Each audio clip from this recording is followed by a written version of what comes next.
retour en France avec une boisson tendance, pétillante, peu sucrée, vendue comme excellente pour la santé et notamment pour votre flore intestinale. Vous avez deviné? Il s'agit du kombucha.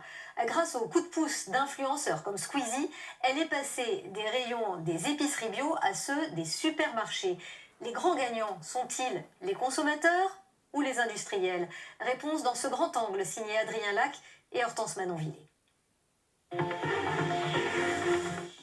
Dans ce festival, en banlieue parisienne, un produit est à l'honneur, le kombucha. Ça c'est agastache, avec des coins de chicorée. Aujourd'hui, ils sont 12 à apprendre avec Damien comment le fabriquer. Merci d'être là, bienvenue à cet atelier. Redécouverte récemment, cette boisson millénaire originaire de Chine le passionne. Mais qu'est-ce que le kombucha en gros? C'est un mélange de thé, d'eau, de sucre et de levure bactérique, d'accord? En 2 heures, les participants apprennent à faire leur premier kombucha. Et il faut bien respecter les quantités. Après, on le laisse tout simplement faire et c'est le vivant qui va lui-même créer de manière naturelle les réactions chimiques et la boisson finale. Là, on est 48 heures plus tard, il est à notre goût. On peut le consommer en fait, il est très bon comme ça, il sera juste pas pétillant. Les apprentis peuvent enfin goûter les productions de Damien, aromatisées aux plantes. C'est un de mes préférés du moment, je l'adore celui-ci. Feuilles de figuier, feuilles de framboisier, feuilles de cassis. Très très bon. Autrefois considéré comme la boisson bobo à la mode, le kombucha attire aujourd'hui un public bien plus large. En réalité, c'est toute catégorie confondue et tout type de population. Ça devient un produit très populaire. Avec un chiffre d'affaires à près de 6 millions d'euros en 2024, les ventes de ces boissons fermentées en grande surface explosent. Certains influenceurs comme Squeezie se sont même lancés dans le business. Ah, le kombucha de Squeeze? Ah, on va le goûter encore.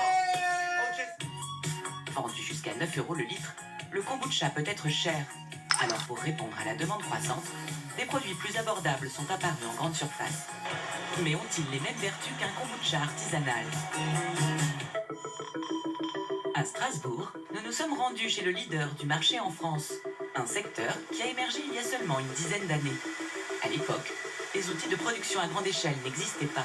On a mis 9 ans à partir d'une cuisine dans laquelle nous avons fait nos essais, en reprenant à chaque fois le même procédé, mais en essayant de le dupliquer de telle façon à faire des volumes plus importants. Olivier a même recruté une ingénieure qui a étudié les réactions des levures et des micro-organismes pour mettre au point ces procédés industriels. D'avoir des cuves remplies de thé avec des levures, des bactéries, des micro-organismes, pour un industriel, c'est le cauchemar pour une simple et bonne raison, c'est que pour beaucoup ce sont des contaminants. Pour nous, c'est notre source de travail. Un processus de fermentation d'une dizaine de jours et une composition testée quotidiennement pour éviter à la boisson d'être trop sucrée ou trop acide. Vendue autour de 6 € l'unité en grande surface, ce sont 3 millions de bouteilles par an qui sortent de cette usine. Mais question marge, nous n'en saurons pas plus. Ça restera encore quelque chose qui reste secret. Notre choix, c'est pas le volume, c'est d'avoir un produit de qualité qui tienne dans le temps et qui réponde à une nouvelle demande. Pour innover, la marque strasbourgeoise teste des produits concurrents chaque semaine. Et Olivier n'est pas toujours convaincu. Je sens beaucoup d'édulcorants. Et surtout, derrière, je ne ressens pas l'acidité, qui est quand même le marqueur du kombucha, de la fermentation. Car certains industriels, pour produire plus, plus vite et moins cher, ne respectent pas toujours la durée de fermentation et utilisent à la place un concentré de levure. Aujourd'hui, un consommateur ne peut pas faire la différence, parce que derrière, sous la même appellation kombucha, on retrouve l'ensemble de la gamme.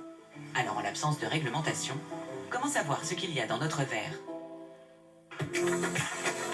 À Paris, Raphaël Gruman, diététicien, a accepté de décrypter pour nous les étiquettes de nos kombucha.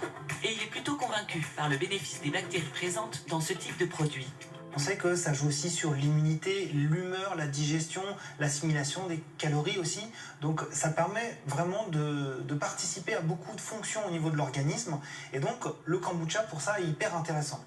Seulement pour rendre le goût de la boisson plus attractive, certains industriels n'hésitent pas à ajouter des arômes sucrés ou des édulcorants.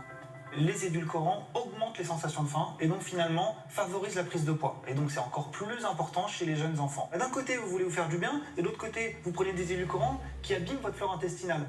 Donc franchement c'est contre-productif. Sur d'autres produits, c'est la teneur en sucre qui est bien trop élevée. Et là, pour le coup, on est vraiment très proche d'un soda en termes de sucre, c'est-à-dire que vous pouvez très vite avoir sur un verre à peu près l'équivalent de 7 carrés de sucre. Alors un conseil, Si je devais choisir entre un soda et une boisson à base de kombucha, je préférais quand même m'orienter vers ça. Le choisir sans édulcorant et faiblement sucré. et niveau goût, qu'est-ce que ça donne? Dans ce bar parisien, Megan utilise régulièrement le kombucha dans ses cocktails. Il y a certaines kombucha qui ont des arômes différents, donc ça va permettre d'apporter quelque chose d'autre à un cocktail. Ce jour-là, elle choisit de nous présenter une recette de citronnade au kombucha, facile à reproduire chez soi. Une cuillère de miel, une cuillère de marmelade d'orange, la moitié d'un citron jaune. On va venir ajouter 2 feuilles de sauge. Et pour finir, une kombucha. Et pour la déco, un zeste de citron et une feuille de sauge. Et voilà. Hyper rafraîchissant, légèrement pétillant, pas trop sucré. Entre bulles, bactéries et bienfaits, le kombucha n'a pas fini de faire pétiller nos palais. À la vôtre.